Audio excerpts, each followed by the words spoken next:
Vocês conseguem visualizar a prova? Sim, professor. Sim, ok. Uhum. Então, a prova foi uma prova assim, muito tranquila, né?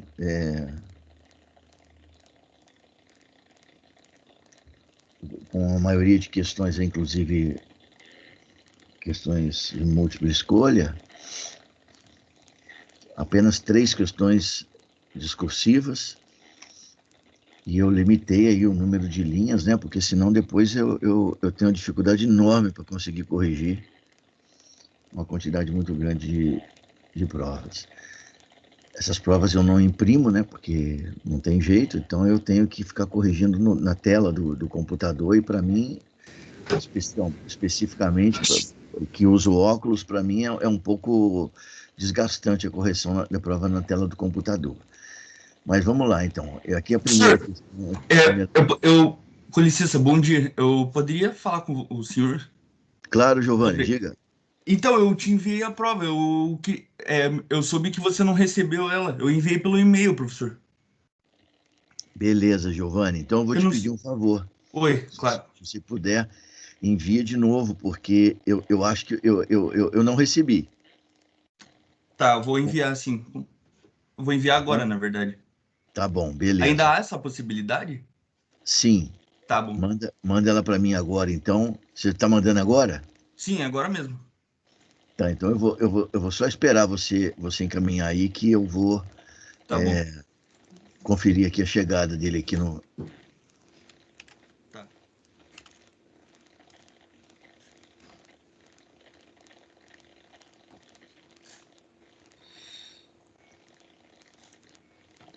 Giovanni, eu vou te pedir mais um favor aqui, que é o seguinte. Diga, professor. Você certamente você tem no seu e-mail o outro, a outra mensagem que você me enviou, Aham, mesmo, sim, mesmo que ela não tenha chegado. sim. Então, se você puder dar uma olhadinha lá e confere aí para ver se o e-mail não está errado, né? Ah, tá. É, se você puder me encaminhar também aquela que você teria me enviado ontem, Tá bom. tá bom? Porque aí não tem problema você estar mandando hoje novamente, tá? Certo, eu tô enviando já, professor. Bom, então, gente, vamos é, retomar aqui. Aqui na prova, a primeira questão aí, ó, né?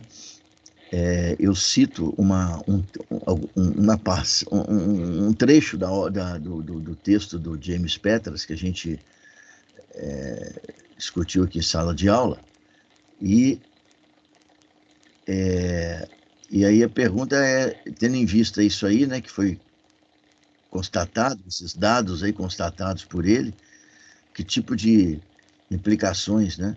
Ele mesmo diz que esses dados aí geram algumas implicações políticas, né, para os países em desenvolvimento ou menos desenvolvidos. Então, a implicação é essas que estão aqui, ó.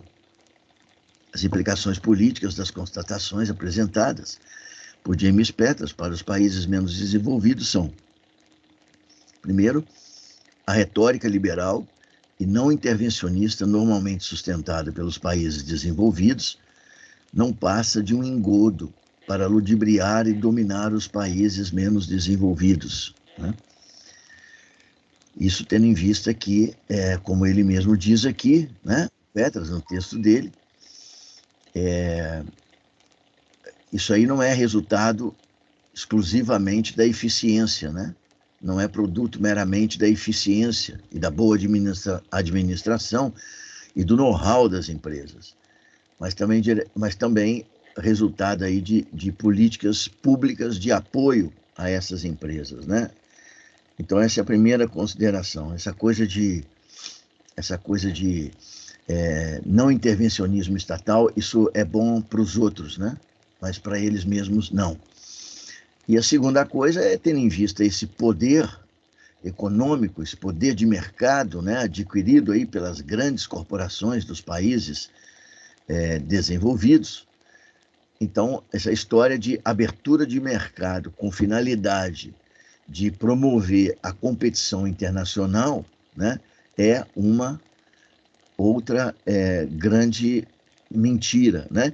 Então, os países menos desenvolvidos não podem abrir os seus mercados e submeter suas empresas à franca competição internacional, pois serão aniquiladas, né?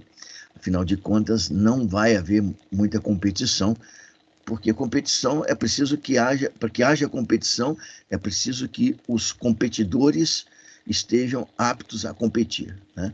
Então, nessas condições aqui, que os números mostram no mercado mundial, é absolutamente inviável, né, uma economia com mercado aberto.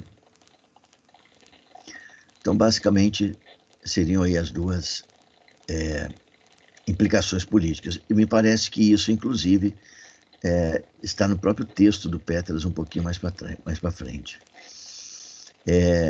Aí depois as questões seguintes, olha, são relacionadas aos textos que nós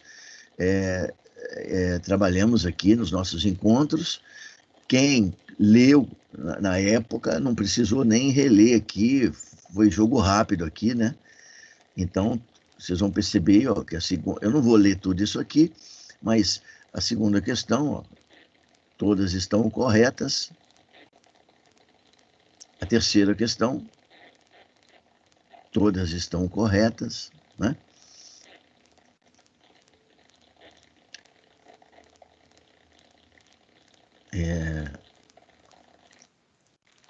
Deixa eu só, eu só quero só confirmar aqui um negócio aqui. Ô, Giovanni, você está aí ainda?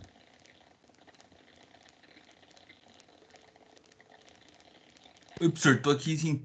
Eu acabei de ver aqui é que naquela ficha que você mandou naquele documento das instruções o seu e-mail tá Gmail e no Moodle tá o mesmo e-mail só que @Hotmail. E eu mandei pro Hotmail, entendeu?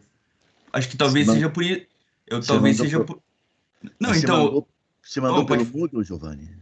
Não, eu mandei pelo e-mail mesmo, professor. Ok, então eu depois Mas, posso dar uma olhada lá. Pode mas pera ser. aí, eu só vou. É que eu não reenviei pelo. Agora eu vou enviar o e-mail certo. Tá. Ok, depois eu dou uma olhada lá, então, depois no Aham. Hotmail. Eu não Isso. vi lá, porque geralmente Mas eu vou eu te enviar pelo Gmail mesmo, professor, sem problema. Daí você só confirma pra mim se chegou mesmo. Uhum. Bom, então aí, ó, terceira questão, todas corretas também, letra D. Na quarta questão, todas corretas. Na quinta questão, todas corretas. Na sexta também, todas corretas, né? Então, na verdade, essa última aqui eu estou vendo agora, que ficou letra I, né, cara? Não tinha percebido isso. Enfim, mas são todas corretas o tempo todo, em todas as questões. A sétima questão voltava a ser uma questão aí aberta, uma questão subjetiva, onde eu menciono aqui, né,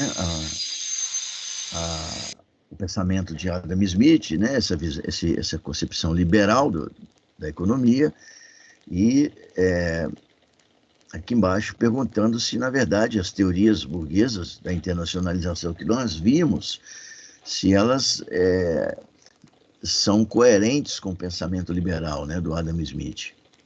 Citei o Adam Smith porque foi o autor que nós estudamos lá em Economia Política Internacional. Podia ter citado qualquer outro, porque a ideia mais ou menos é sempre a mesma, né? Então, ó, será que estão em conformidade com o pensamento do Adam Smith, né? Então, 100% coerentes com o pensamento de Adam Smith, né? Basta observar os objetivos da internacionalização de empresas, os objetivos, né, identificados pelos teóricos burgueses: aumento da eficiência e da competitividade da empresa, ampliação do controle das empresas sobre os mercados mundiais, elevação da rentabilidade e das taxas de lucros das empresas, né?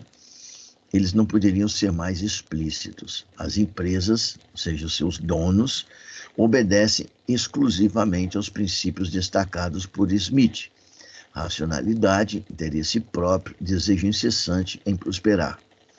Além disso, assim como Smith, os teóricos burgueses da internacionalização possuem uma fé inabalável nos efeitos benéficos e sociais do individualismo empresarial, né? Eles sustentam, portanto, que apesar dos objetivos da internacionalização de empresas serem sempre objetivos individualistas, né, ligados diretamente aos interesses da empresa, independentemente disso, esse processo vai gerar ótima alocação dos recursos produtivos em escala mundial, seleção dos mais eficientes, né, mediante competição, e estímulo aos investimentos tecnológicos e aumento da produtividade também em escala mundial. Portanto, aquela ideia do Adam Smith, né, de que os interesses individuais não representam necessariamente consequências nefastas para a coletividade, né? Portanto, graças à ação de uma mão invisível, né, que ele descobriu, né, isso aí acabaria provocando benefício para toda a sociedade. Mesma coisa vale, portanto, para a teoria aí da internacionalização construída pelos teóricos burgueses. E, finalmente, aqui a última questão a respeito da concepção do Marx, né? A gente comenta aqui que Marx atribui ao fenômeno da internacionalização de empresas uma natureza sistêmica, né? Ou seja, algo que está completamente fora do alcance, né, do desejo ou da vontade da sociedade, né, ou mesmo dos empresários, né? Bom, qual é a lógica, de onde que o Marx tirou isso, né? Quais são os fundamentos que permitem ele chegar a essa conclusão, né?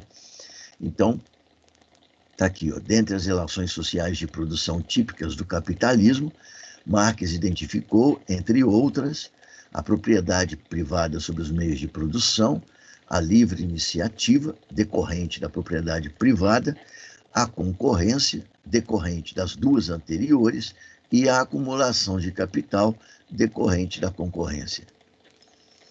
Essa última conduziria o capitalismo inexoravelmente à formação de uma estrutura de mercado oligopolizada, com o domínio de um número relativamente pequeno de empresas gigantes.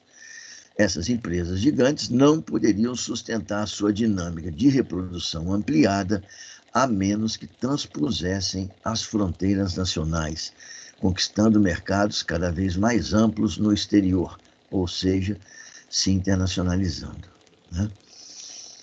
Bom, então, isso aí basicamente, né, são as respostas, e eu aproveito assim e peço que vocês depois deem uma olhadinha de novo aí nessa prova, uma lida, principalmente nessas questões aqui, objetivas, porque de alguma maneira aí elas sintetizam um pouco lá os textos que nós estudamos, e a totalidade delas eu acho que fala muito a respeito sobre o processo de internacionalização de empresas, né?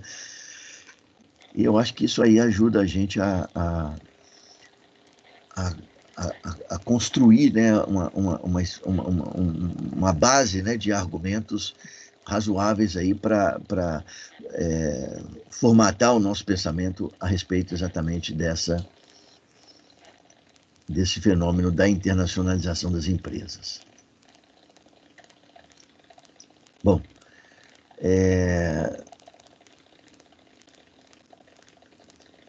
Maiara, tudo bem, Maiara? Maiara está aí? Professor, tudo bem, senhor? Você mandou a prova para mim? ouvindo?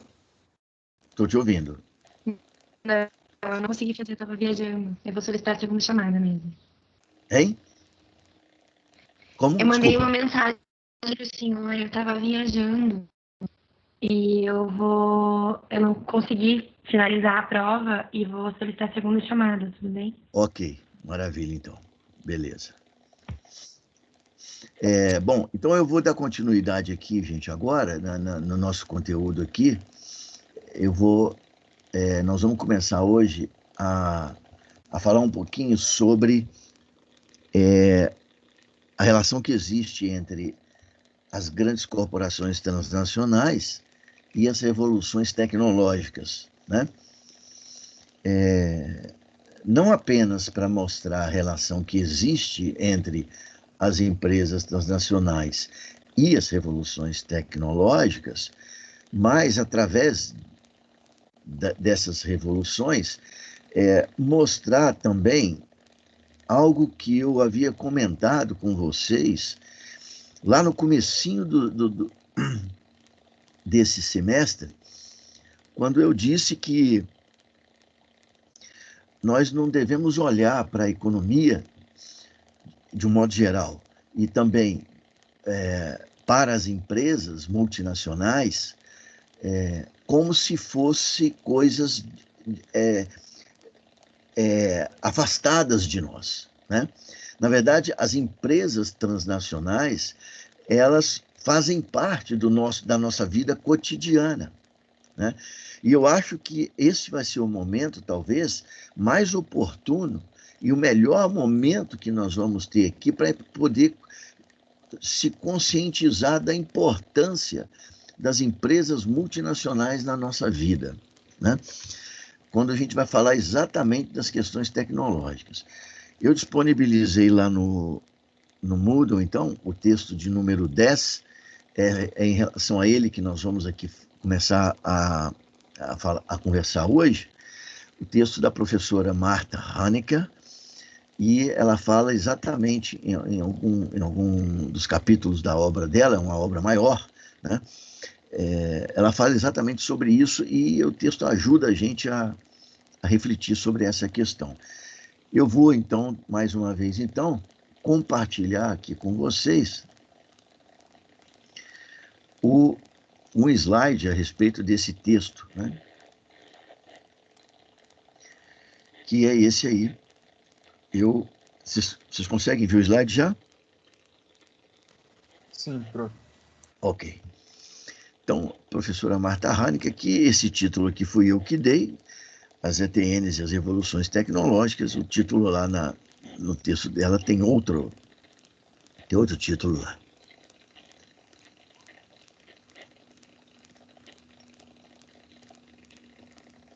Bom, então, primeira questão importante lá que a professora Marta Hanecker diz para nós, nós vimos aqui, através da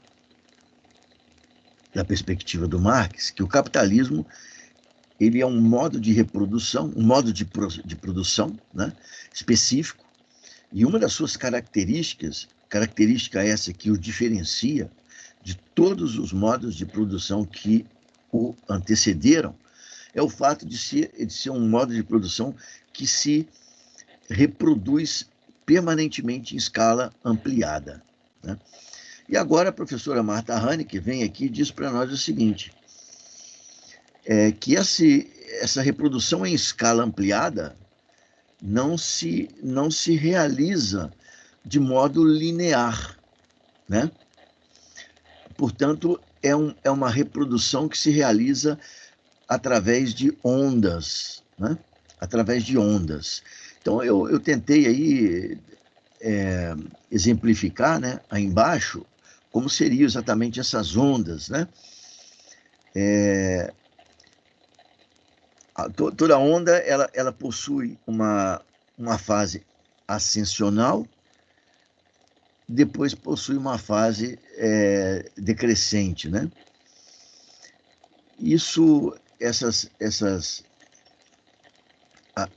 Essas fases ascensionais, ou seja, de crescimento econômico significativo, acelerado, né, normalmente estaria vinculada a avanços, né, ou inovações tecnológicas. Então, surgem inovações tecnológicas, elas são incorporadas ao processo de produção e, nesse momento, há ganho de produtividade, aumento da produção crescimento econômico, mas, aos poucos, essas inovações tecnológicas vão sendo absorvidas pelas demais empresas, pelos demais concorrentes dentro do mercado, dentro do sistema econômico, e elas vão se anulando, ou seja, as vantagens que algumas empresas têm e que permitem que elas possam auferir lucros excepcionalmente elevados, vai diminuindo, as taxas de lucros voltam a cair, consequência, inclusive, da incorporação dessas novas tecnologias e do aumento da produção, e, posteriormente, as taxas de lucros, elas se reduzem, né? Portanto, nós temos em todo o ciclo uma fase aqui de crescimento acelerado, depois, lá em cima, um momento de estagnação e, finalmente, queda aqui da atividade econômica, resultante também da queda das margens de lucros, né? É exatamente nas fases de queda da taxa de lucro que se realizam, portanto, as revoluções tecnológicas, os grandes avanços tecnológicos ou inovações aí importantes. Houve já, no começo do século XX, um economista russo,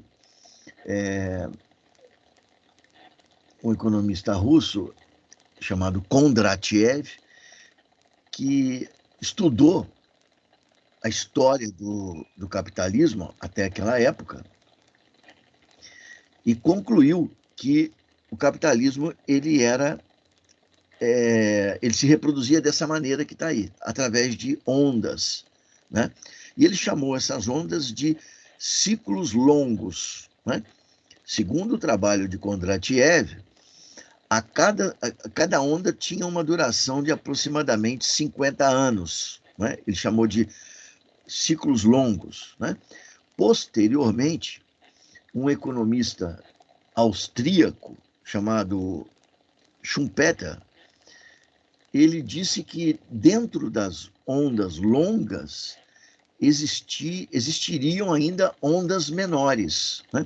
Aqui nesse exemplo que eu fiz aqui não aparece isso, mas é como se dentro de cada onda aí que vocês estão vendo, elas fossem compostas de ondas menores, né? Que ele chamou de ciclos curtos, o Schumpeter, né? De qualquer maneira, uma interpretação não invalida a outra, pelo contrário, até, de certa forma, fortalece a interpretação de Schumpeter, fortalece a de Kondratiev, porque reconhece os ciclos longos, apenas diz que dentro de cada ciclo longo haveria, muito provavelmente, avanços tecnológicos de menor envergadura, mas que também produziriam ali períodos de crescimento e queda da atividade econômica.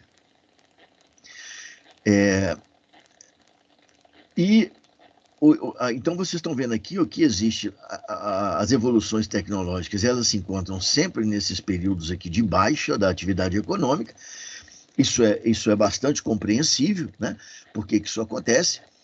Porque, evidentemente, à medida que os lucros se reduzem, as empresas buscam, né, novas maneiras de organizar a produção, buscam novos processos produtivos, inovação nos processos produtivos, tudo isso visando, evidentemente, a recuperação das margens de lucro, né? Só que vocês estão vendo aqui, ó, que entre a revolução tecnológica e o novo período de crescimento econômico, né, existe um espaço, né? E a autora chama esse espaço aí de hiato, né? Então ela diz que sempre entre as revoluções tecnológicas e os novos períodos de ascensão da atividade econômica, existiriam hiatos temporais, né? Hiatos temporais. Bom, então essa aqui é a primeira ideia dela. A gente vai retomar essa questão, evidentemente, do hiato, porque ela tem uma importância grande para nós aqui.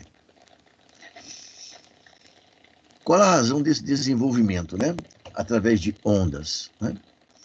Então, isso aí está relacionado diretamente com a própria competição, né, que existe entre as empresas, né?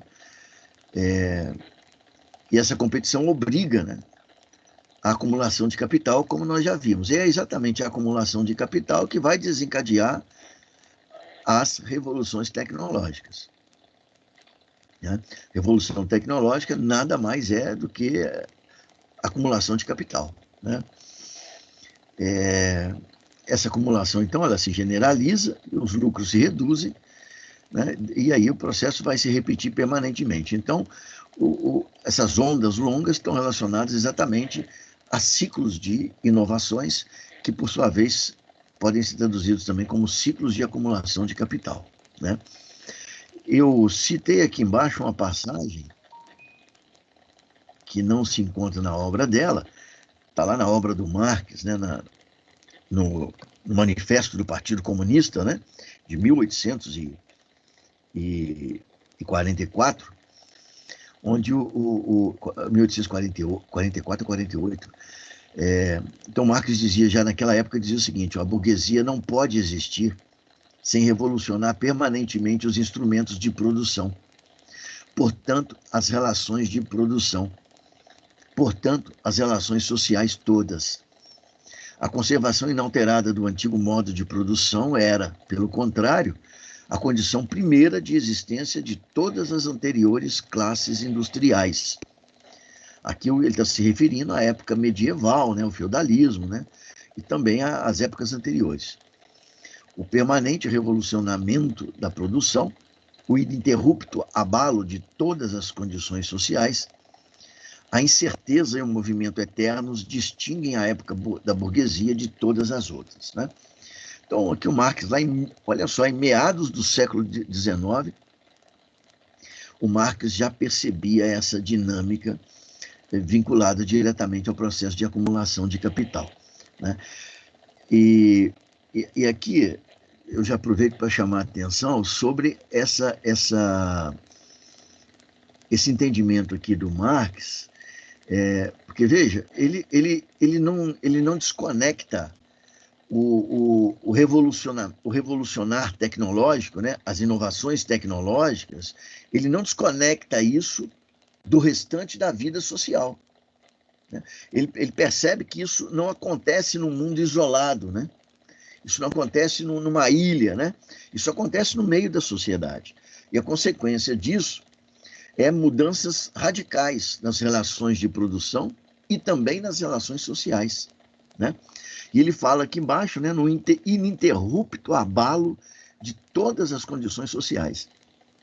Então aqui a gente começa já a perceber aqui que essa questão de revolução tecnológica, ela não é meramente inovação que traz produtos de qualidade melhor, que permite que a gente tenha instrumentos de trabalho cada vez mais sofisticados, como é, por exemplo, o computador que nós estamos nos utilizando aqui hoje, né? Mas isso tem reflexo também na vida da sociedade. E aí, olha, essa definição aqui, ela é apresentada lá no texto da professora Marta Hanecker sobre o que são revoluções tecnológicas. E essa definição dela, ela inclusive, ao apresentar essa definição, ela cita Carlota Pérez, que é uma outra investigadora que ela está citando aqui. Mas então ela diz para a gente sobre a revolução tecnológica, ela diz isso aqui, ó: revoluções tecnológicas são inovações capazes de transformar todo o aparelho produtivo, o modo de viver e a geografia econômica mundial, né? Então, isso aqui está em perfeita conexão com essa visão aqui do Marx, né? Em que o permanente revolucionar da produção, ou seja, o ininterrupto abalo de todas as condições sociais, né? E é aqui exatamente que eu quero me concentrar um pouquinho aqui para a gente poder enxergar a dimensão a dimensão do que são verdadeiramente essas revoluções tecnológicas, né? Aqui nessa definição de 2 linhas, né? Menos até do que isso, a autora está dizendo para nós que as revoluções tecnológicas representam inovações capazes de transformar todo o aparelho produtivo. O que significa exatamente isso, né?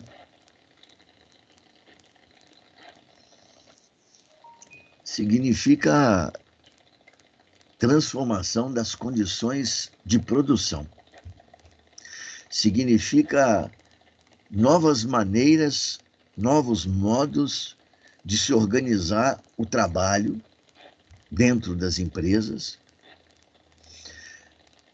Significa o emprego de novas máquinas, consequentemente, máquinas que vão exigir qualificações que não eram normalmente exigidas anteriormente, e isso vai impactar a vida do trabalhador, porque o trabalhador precisa de ter a qualificação necessária para operar as novas máquinas, certamente muito mais sofisticadas.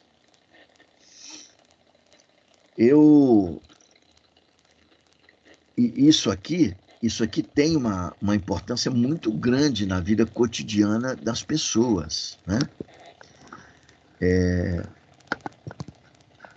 Não só porque essas inovações, muitas vezes, e essa é uma das principais finalidades dela, ela aumenta a produtividade do trabalho de maneira expressiva, mas porque ao aumentar a produtividade do trabalho, essas inovações tecnológicas também implicam uma redução dramática no número de trabalhadores necessários para produzir, não apenas a mesma quantidade que se produzia antes, em qualidade superior, mas muito mais do que se produzia antes, com qualidade superior. Portanto, isso aqui apresenta uma ameaça clara, objetiva, direta, inclusive à vida dos trabalhadores. É possível que, em determinadas circunstâncias históricas, é possível que as inovações tecnológicas,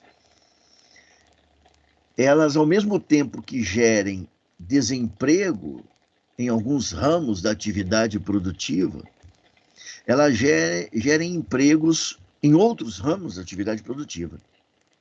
É até possível que os novos empregos, as novas ocupações, surjam em número maior do que aquelas que foram suprimidas. Eu fico pensando aqui, por exemplo, na época da primeira Revolução Industrial, lá no final do século XVIII, quando surgiram ali aquelas primeiras máquinas que foram utilizadas na indústria têxtil, né? E aqui eu já estou me referindo já a máquinas, digamos, feitas de ferro, né? Não exclusivamente de madeira.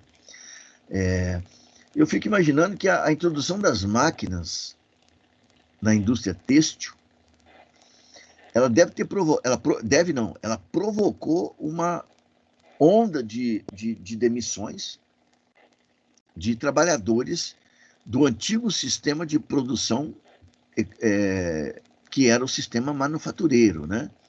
As famosas manufaturas, a partir do advento das máquinas, foram substituídas, portanto, pelas fábricas.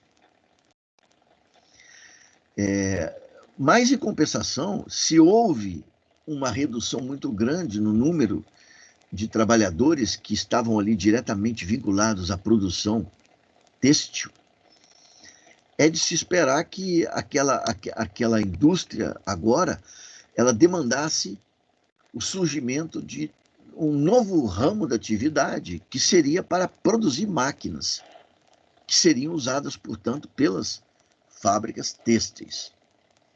Então, essas novas fábricas geraram novos empregos. Essas agora que vão produzir máquinas, né? E a produção de máquinas, certamente, já que era produzida a partir do ferro como matéria-prima, deve ter exigido não apenas um aumento na produção mineral, no caso da produção de ferro, mas também na produção de carvão, era a energia típica, né? Utilizada não apenas para movimentar as máquinas, mas também para laborar o minério, né? O ferro, né? O ferro ele era lapidado para fabricar a máquina, e a energia usada vinha do carvão. Então, a exigência da produção de carvão também deve ter sido um troço gigantesco, gerando emprego para muitas pessoas nesse novo ramo da atividade, ou nesse ramo da atividade que teve certamente um crescimento extraordinário nessa época. Acontece que, a partir desse momento, as novas inovações elas vão sendo incorporadas em todos esses ramos que foram criados, né? Então, com o passar do tempo, é óbvio que os reflexos dessas inovações tecnológicas na atividade econômica, elas vão sendo menores, né?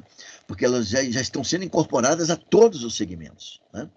Então, talvez isso seja a razão que explique, né, essa coisa muito característica do capitalismo, né, que mostra que, simultaneamente, nós temos se a gente desenhar a curva de produtividade, né, da economia, a gente vai ver que ela é ascendente, né? A gente tem uma curva ascendente por causa exatamente dos avanços tecnológicos. A curva da produção ela é ascendente, né? A produção cresce com a produtividade, mas a curva do desemprego também é ascendente, que está totalmente vinculada com essas questões, né? Então, veja, a transformação do aparelho produtivo, ela impacta a vida do trabalhador. Primeiro, sobre a questão da qualificação. Depois, sobre a questão da ameaça, né, de desemprego, né? Hoje mesmo, né, nesse dia aqui que nós estamos conversando, um dos setores aí mais afetados, o setor de serviços, né, o setor terciário, tem sido fortemente impactado pelo desenvolvimento tecnológico e mudanças radicais, né, nas relações de trabalho estão sendo produzidas, Hoje, no setor de serviços, praticamente está sendo extinta, né, aquela relação de trabalho que nós conhecemos aí durante a vida inteira, né, que era uma relação de trabalho onde o patrão ele contratava o trabalhador, isso aí gerava um contrato, e esse contrato criava obrigações, tanto da parte do empregador com o trabalhador, e também vice-versa, né? Mas hoje as coisas estão mudando radicalmente, né? A maioria dos serviços estão sendo eles todos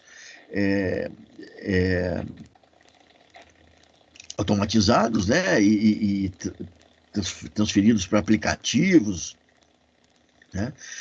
E em alguns setores, em alguns casos específicos, a gente já vê muito claramente qual é o rumo que as coisas estão tomando, né? Então, por exemplo, hoje por exemplo, os entregadores de pizzas, né, que até pouco tempo atrás eles tinham até contrato, né, com as pizzarias para as quais trabalhavam, hoje eles, na verdade, não têm mais contrato nenhum, né?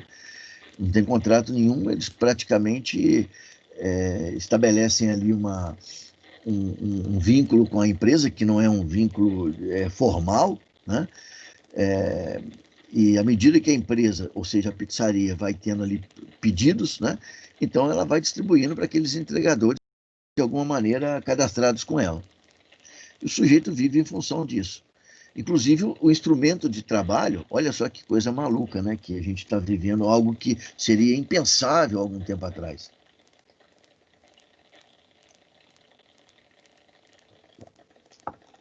algum tempo atrás era normal. O empresário, ele fazer um investimento em meios de produção, inclusive muitos deles, né? Nós até já tivemos a oportunidade de falar sobre isso, né? Muitos empresários, inclusive, diziam que os lucros que eles tinham provinham dos investimentos que eles faziam, né? E hoje esses investimentos estão degringolando, né?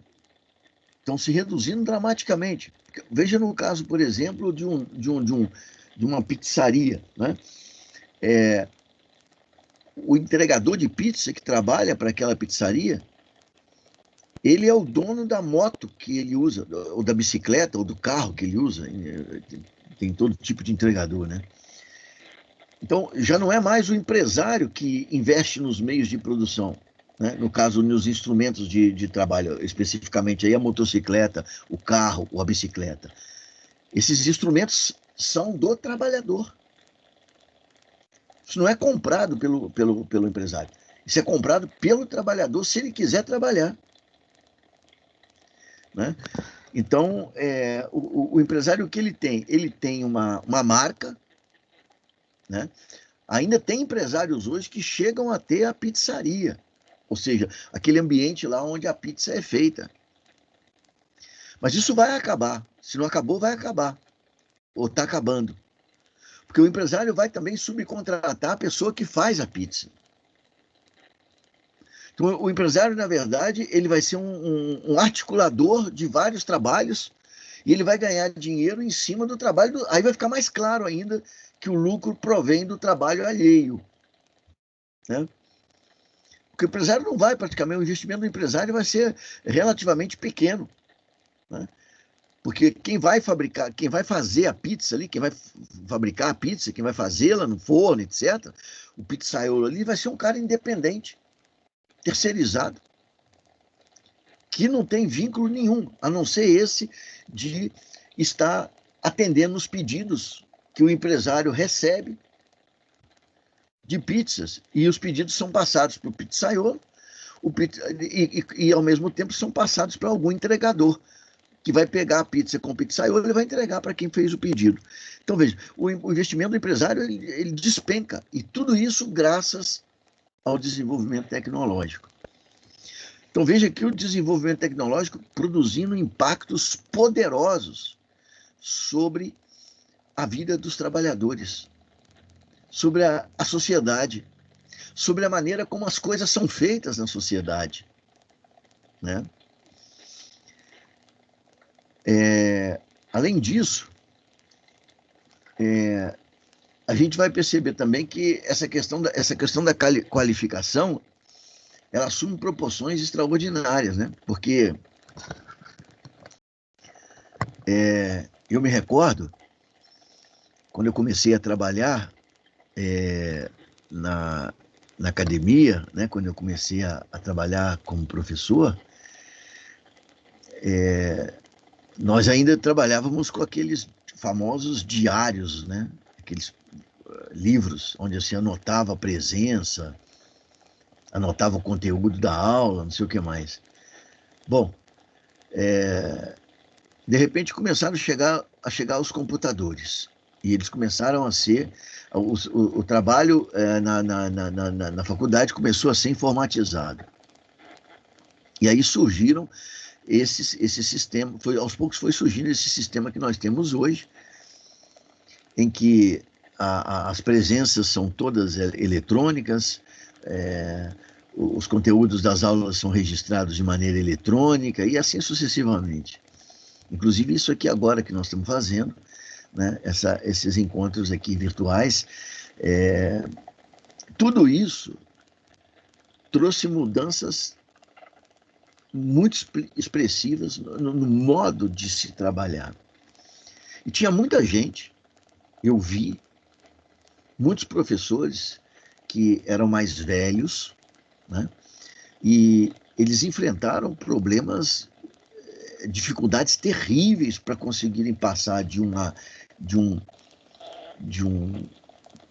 padrão de trabalho para um novo padrão que exigia dele qualificações que ele simplesmente não tinha, né? A consequência disso foi uma resistência muito grande por parte dos professores mais velhos a essas novas tecnologias. Eu me recordo, por exemplo, que logo no início da introdução disso, a faculdade precisou, inclusive,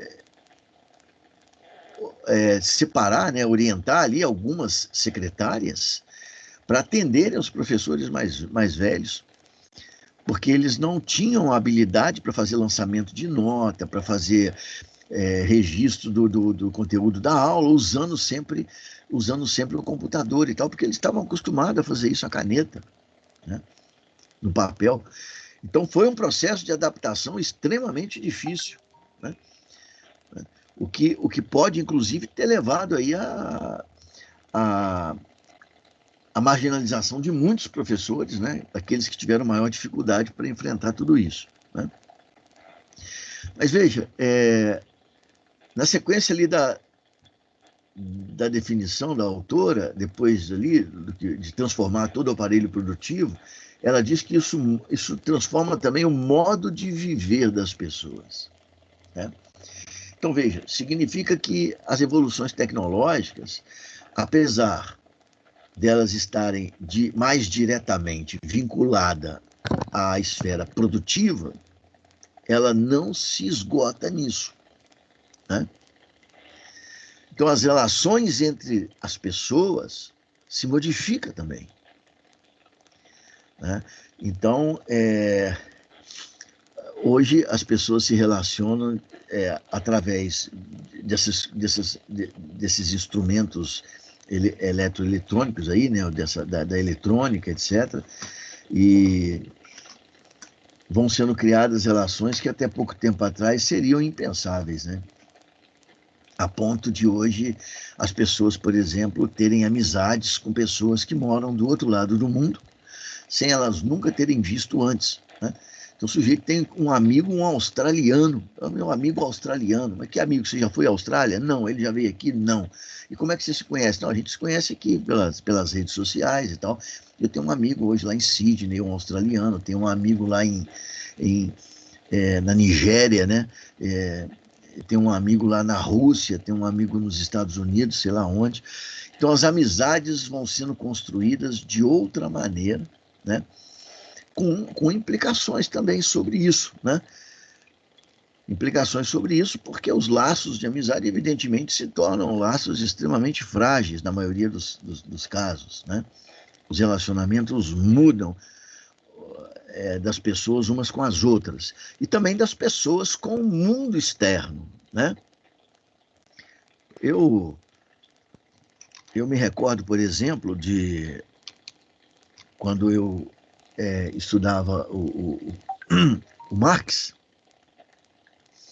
Eu me lembro do Marx, por exemplo, dizendo que o processo de tomada de consciência social pelas pessoas é um processo lento, né? Então, todo mundo tem uma certa consciência, mas essa é uma consciência principalmente individual, né? E a consciência social seria resultado do próprio desenvolvimento da sociedade, da economia e da sociedade, né? Então, Marx, por exemplo, ele dizia que, quando ele falou sobre a classe trabalhadora, ele dizia o seguinte: olha, a classe trabalhadora, ela é inicialmente uma classe em si, né? Todos aqueles que vivem da venda, né, da sua força de trabalho, consequentemente, que vivem de um salário, fazem parte da classe trabalhadora ou do proletariado, queiram eles ou não. Então, a classe trabalhadora, inicialmente, ela é uma classe em si. E o Marx dizia, com o desenvolvimento da economia, com o desenvolvimento da sociedade, com a expansão das empresas, etc., o aumento do número de trabalhadores que vão estar trabalhando lado a lado e as lutas diárias que esses trabalhadores vão ter, né? Aos poucos isso vai fazer surgir uma consciência social do trabalhador, ou seja, eles vão começar a se perceber como classe. Ainda que antes não o fizesse, eles vão, a partir de um determinado momento, pela experiência de vida, eles vão começar a se perceber como classe. Então, os trabalhadores vão deixar de ser uma classe em si e vão se transformar em uma classe para si, né? Isso tudo estava dentro de uma perspectiva que o Marx conseguiu enxergar na época dele. O Marx não conseguiu ver isso aqui que nós estamos vendo hoje, e que muita coisa que nós vemos hoje, há 20 anos atrás, ninguém admitiria, né? O que está acontecendo, né? Como, por exemplo, essas aulas aqui online, né? Bom, e por que eu estou falando isso? Porque, veja, o desenvolvimento tecnológico, ele entrou na vida das pessoas, e em particular agora dos trabalhadores, e trouxe mudanças que eram impensáveis. Uma coisa assim assustadora está acontecendo, né? Veja, nesse momento aqui, eu estou na minha casa, vocês estão aí na casa de vocês, cada um de vocês, portanto, nós estamos completamente isolados uns dos outros. Acabou a aula, o isolamento é completo. Eu não preciso necessariamente mais de ir ao supermercado para fazer compras, né? Eu posso fazer compras online e eles entregam na porta da minha casa. Então, está suprimida a necessidade de eu ter que ir, de eu sair de casa para ir ao supermercado. Muitos ainda o fazem porque é um hábito que está sendo incorporado aos poucos à nossa vida. Mas eu tenho certeza que daqui a algum tempo isso vai desaparecer, esse negócio de supermercado, né? Não sei quanto tempo, mas a tendência é essa, né? Hoje já é cada vez menor o número das pessoas que vão e vai ficar cada vez menor daqui para frente, né? Também graças à tecnologia, hoje, além do computador que nós temos e que praticamente nos conecta com o mundo, né? Os próprios aparelhos de televisão, né, chamadas aí essas televisões smart telefone, né, essas televisões smart, né, que te colocam também conectado com a internet. As televisões hoje, elas oferecem para nós, primeiro oferece um número de programas, pensando aqui em TV aberta e TV fechada, que, sei lá, deve ultrapassar 200 canais de televisão. Além disso, oferecem verdadeiras locadoras online de filmes, com opção de 10 mil filmes para você assistir. E não é só filme, né? Tem opções aí de você assistir espetáculos dos mais variados tipos, né? Como ópera, concerto de música clássica e por aí vai, teatro. Então, veja, hoje nós temos dentro da nossa casa uma diversidade de opções que praticamente eliminou a necessidade de a gente sair de casa, né? O sujeito hoje está vivendo num casulo, mesmo sendo um trabalhador, né? Já existem muitos trabalhos hoje, principalmente trabalhos mais qualificados, que são feitos de casa, né? E as pessoas, os trabalhadores, eles ficam conectados em rede.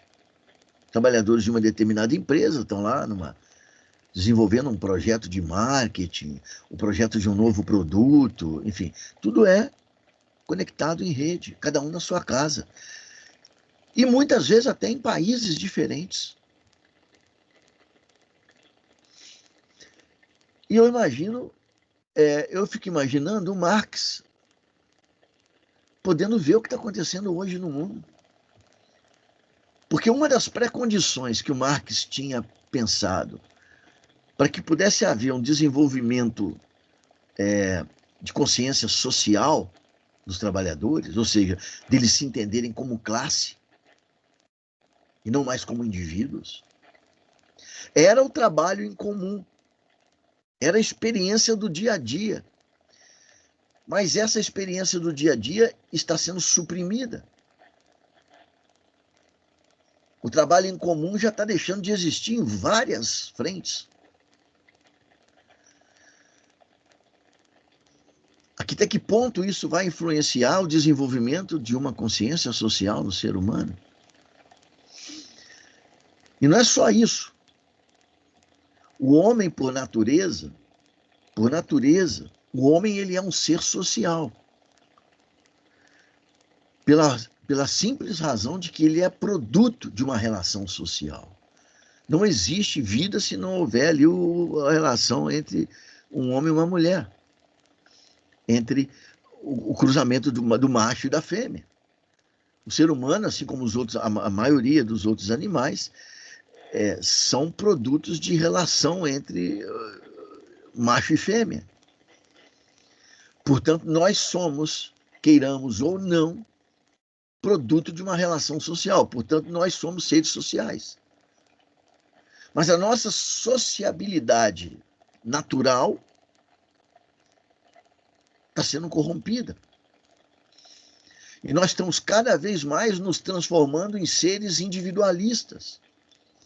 Eu me tranco na minha casa, tenho tudo que eu preciso lá dentro, uma televisão, um computador, meu smartphone, esses 3 instrumentos eles me colocam em conexão com o que eu precisar no mundo. Como é que eu vou sair de casa?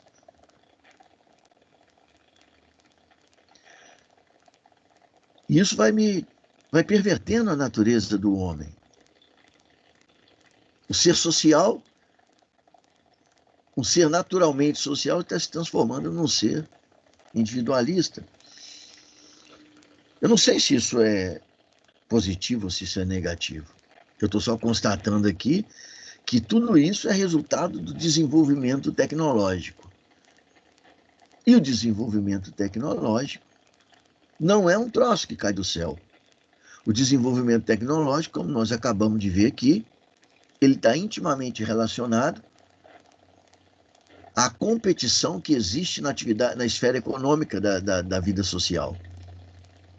E a competitividade, ou a competição que existe na esfera econômica da vida social, por sua vez, nós hoje sabemos que está relacionada com as relações sociais tipicamente capitalistas, a propriedade privada, a livre iniciativa. Então, e quem está por trás desse processo? Principalmente, evidentemente que não exclusivamente, mas principalmente as grandes corporações, que são exatamente aqueles agentes que possuem recursos suficientes para estarem sendo investidos em pesquisa e desenvolvimento.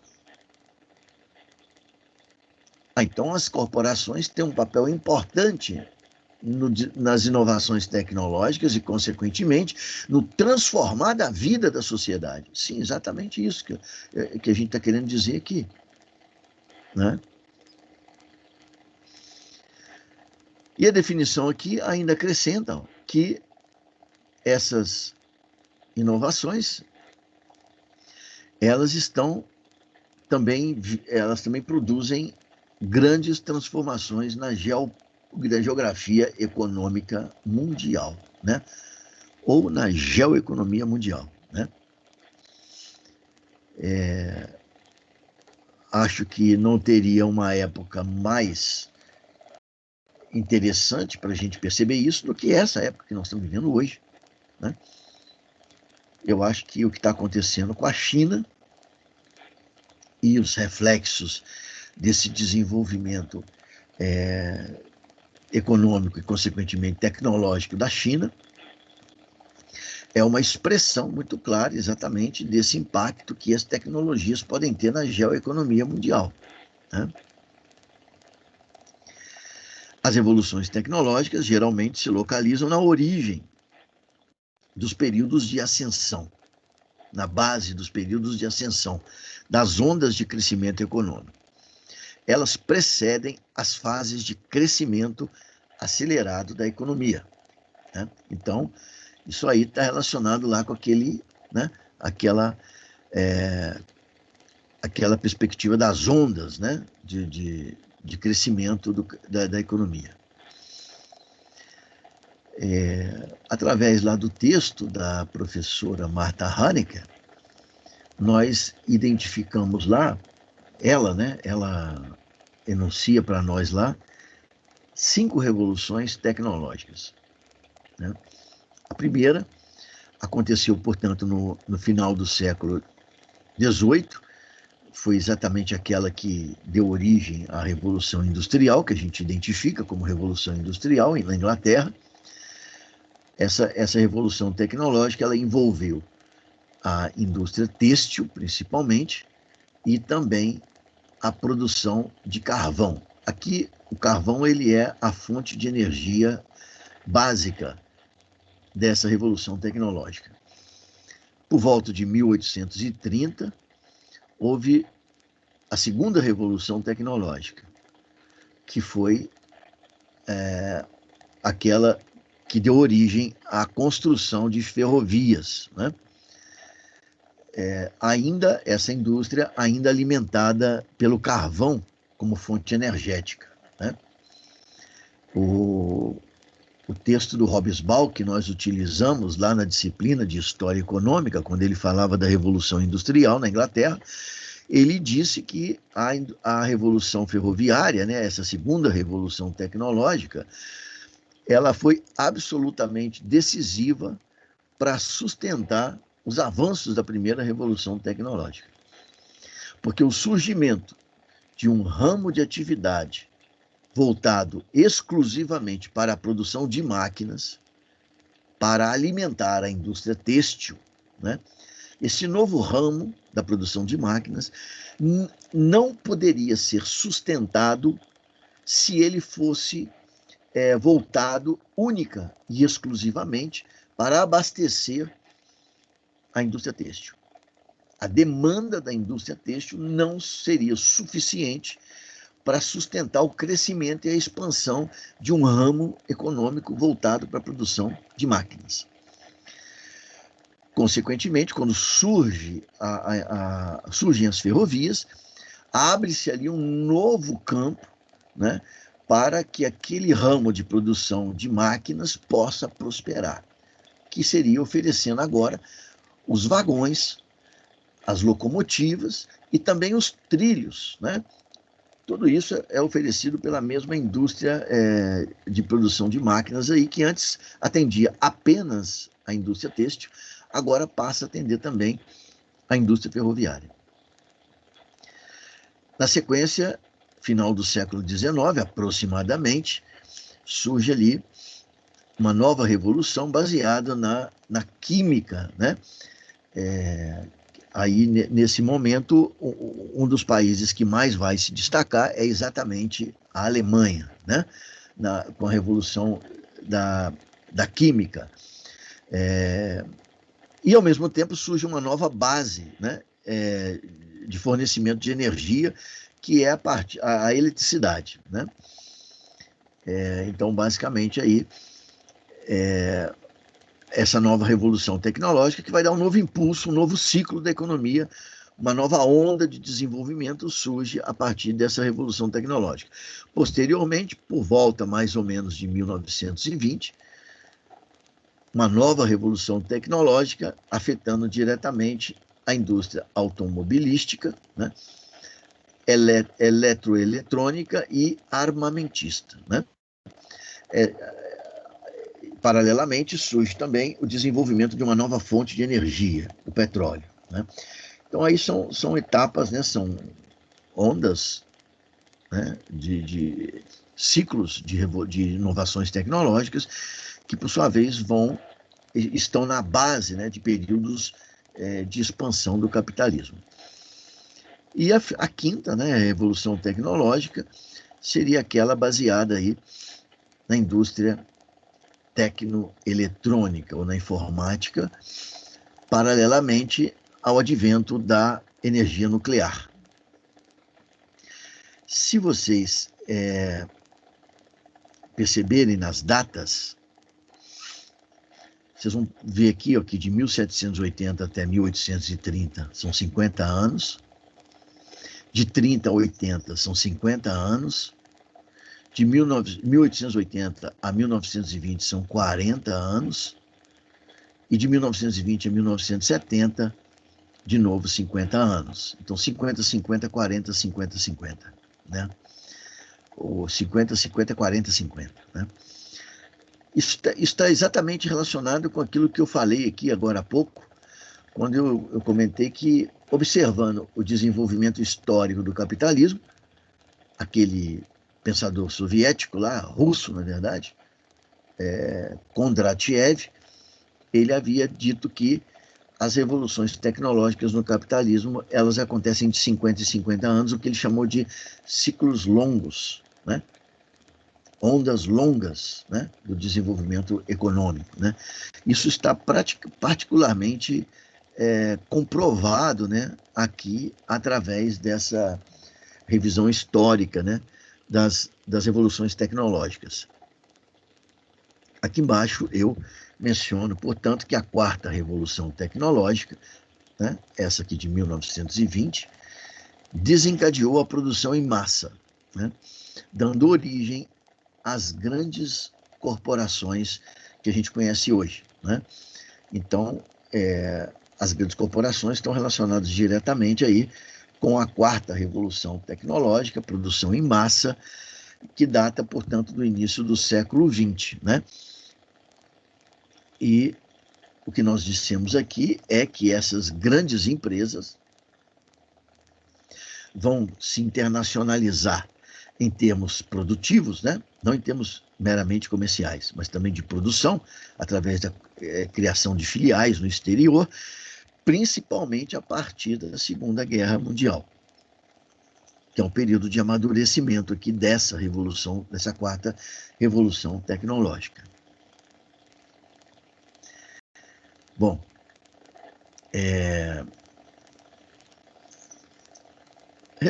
resgatando aqui o que a gente falou um pouco atrás, nós dizíamos que aquelas ondas, né, elas, na parte inferior da onda, sempre, né, havia ali um hiato entre os avanços tecnológicos e o novo período ascensional da economia, né? E aquele período a professora Martha Haneke chamou então de hiato, né? Um hiato de tempo que se encontra entre as evoluções tecnológicas e os períodos de crescimento acelerado da economia, né? A grande questão é, por que existe esse hiato de tempo, né? Isso aqui é um negócio importante. Por que existe o hiato de tempo entre os avanços e a implementação deles? Praticamente é isso, né? O hiato de tempo entre as inovações e a sua aplicação prática na vida produtiva da sociedade. Bom, para explicar isso aí, ó, a professora ela vai usar uma linguagem um pouco diferente, né, daquela que foi usada, por exemplo, pelo Marx, né? Mas o Marx, ele, quando analisou lá o funcionamento da sociedade capitalista, ele dizia para nós que a sociedade ela era composta de duas grandes dimensões, né? Ele chamava de infraestrutura e superestrutura. A infraestrutura, para o Marx, está relacionado com a esfera produtiva da sociedade, ou seja, com as questões mais relacionadas diretamente ao trabalho. E a superestrutura estaria relacionada com as instituições que os homens criam, estariam relacionadas com as ideias, os pensamentos, os valores morais a religião, né? Então, todos esses elementos seriam elementos que fariam parte da superestrutura da sociedade.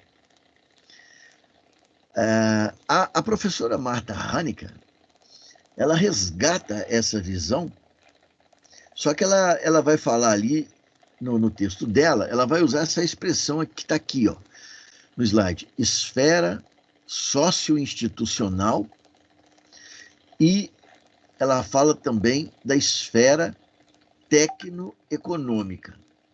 São nomes diferentes que ela está dando aqui para falar daquilo que o Marx chamava de infraestrutura, ou seja, a esfera tecnoeconômica, em Marx chama infraestrutura, e a esfera socioinstitucional, que a autora aí identifica, que o Marx chamava de superestrutura, né?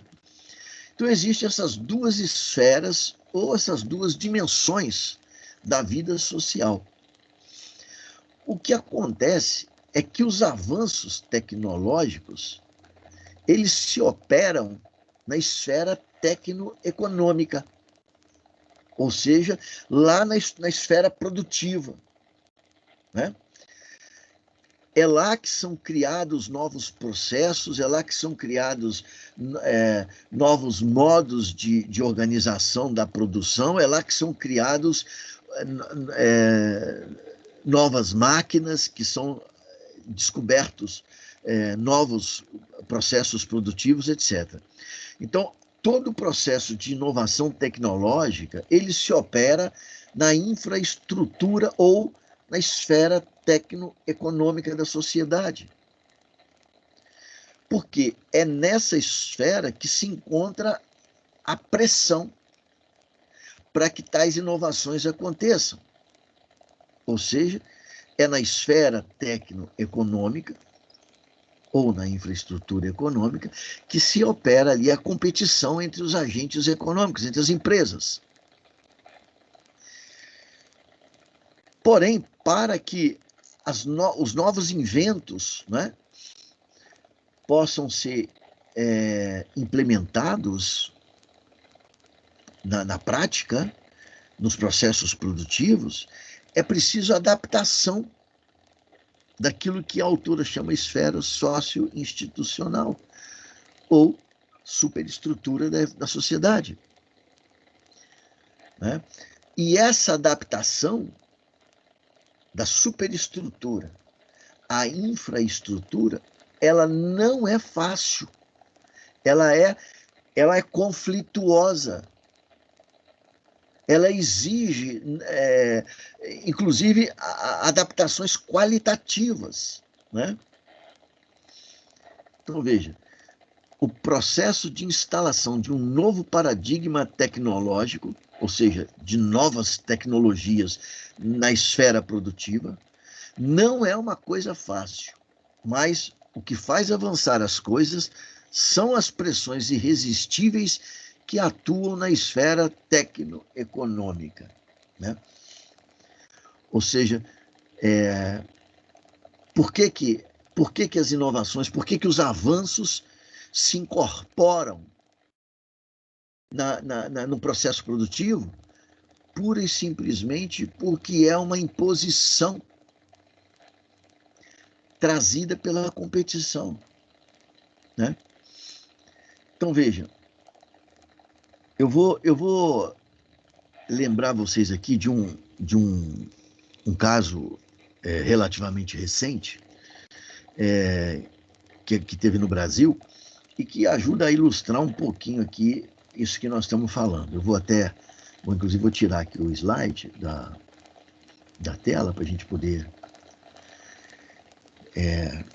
conversar assim diretamente. Eu vou dar um exemplo aqui, que eu não sei se vocês conhecem bem esse exemplo.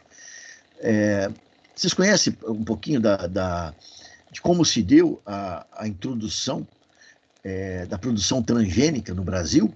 Vocês já leram alguma coisa sobre isso?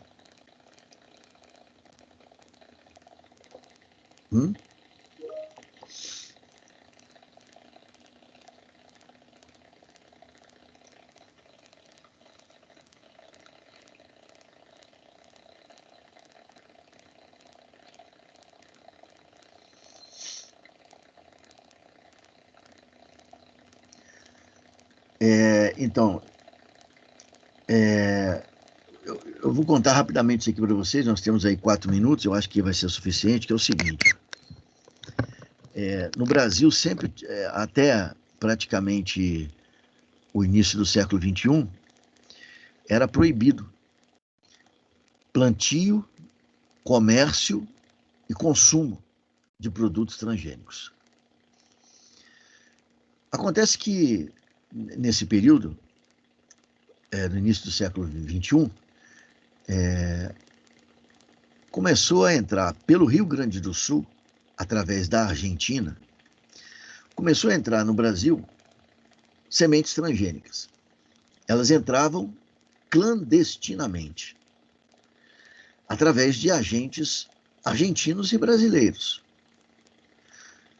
Essas sementes chegaram ao Brasil e eram apresentadas a alguns fazendeiros brasileiros como sementes que apresentavam uma produtividade muito maior do que as sementes, do que aquela plantação orgânica que existia no país, aquela plantação natural em que a semente plantada era fruto da produção anterior, né? Então começaram a chegar sementes geneticamente manipuladas, modificadas, manipuladas. E os agricultores, e vários agricultores gaúchos, animados pela possibilidade de ver um aumento expressivo da produtividade dos campos que eles laboravam, começaram a plantar as sementes geneticamente modificadas. E daí a pouco a semente floresceu, né? Germinou e, se eu não me engano, na época a produção era de soja transgênica. Então deu uma produção enorme de soja transgênica. Eles colheram, não é? Colheram aquela produção, aquela produção toda foi armazenada em silos, né? E chegaram para o governo brasileiro, na época era o governo do presidente Lula, né? Chegaram para o governo brasileiro e mostraram aquela produção, toneladas e toneladas de soja. Agora eu estou na dúvida se foi soja ou se foi trigo geneticamente modificado, mas não importa. Mostraram aquela produção de grãos enorme para o governo brasileiro e disse, olha, nós temos aqui toneladas e toneladas de grãos e precisamos que seja liberado o comércio e o consumo desses grãos no Brasil. Senão toda a nossa produção vai ser jogada fora. Nós vamos precisar queimar isso. E o governo se viu, na verdade, se viu ali numa sinuca de bico, né, como a gente diz, né? Se viu numa situação extremamente constrangedora. Por quê? O governo olhou aquelas toneladas de grãos transgênicos, que era o resultado do plantio de vários e vários fazendeiros gaúchos, e pensou o seguinte, bom, se eu quiser agir de acordo com a lei, eu vou prender esses fazendeiros, vou queimar esses grãos e está tudo certo. A lei vai ser cumprida. Mas ao fazer isso, o governo estaria, em primeiro lugar, destruindo vários produtores no Brasil, estaria destruindo uma produção de grãos, com toneladas de grãos, e ao destruí-la, o governo estaria inviabilizando a vida de inúmeros agricultores trabalhadores que estiveram envolvidos no plantio e na colheita dessa produção. Diante desse desafio, o que fez então o governo brasileiro? Tomou a seguinte decisão: não é possível comercializar nem consumir semente geneticamente modificada no Brasil, manipulada. Mas existe um país no mundo, hoje, entre outros, que compra essa soja ou esse trigo transgênico. E o país era a China. Então existia uma demanda externa para para aqueles grãos geneticamente modificados. O que o governo brasileiro fez? O governo disse assim, olha, no Brasil nós não vamos nem consumir, nem comercializar e nem consumir. Mas nós podemos exportar para a China. É ruim para nós, mas talvez seja bom para eles, né? Então o governo brasileiro autorizou a exportação daqueles grãos geneticamente modificados para a China. Com isso, o governo manteve a produção, gerou exportação, gerou divisas, porque a China, ao pagar, pagou em dólares, remunerou os fazendeiros, que, por sua vez, remuneraram os trabalhadores que estiveram envolvidos na produção. Trabalhadores e fazendeiros esses que, uma vez remunerados, tinham poder aquisitivo e que podiam usar esse poder aquisitivo para dinamizar o mercado interno através das compras de uma série de produtos que eles precisariam comprar. Consequência, ao liberar a exportação, o governo automaticamente liberou a plantação. Era proibido, mas foi liberado. E existe um ditado que diz que, às vezes, quando você abre a porteira, não tem jeito, você passa a boiada inteira. Funciona assim também na vida do mundo real que a gente vive. É assim que é obtido grandes conquistas, a partir de pequenas concessões. Uma vez liberado o plantio, ficaria impossível não liberar o comércio e o consumo no país.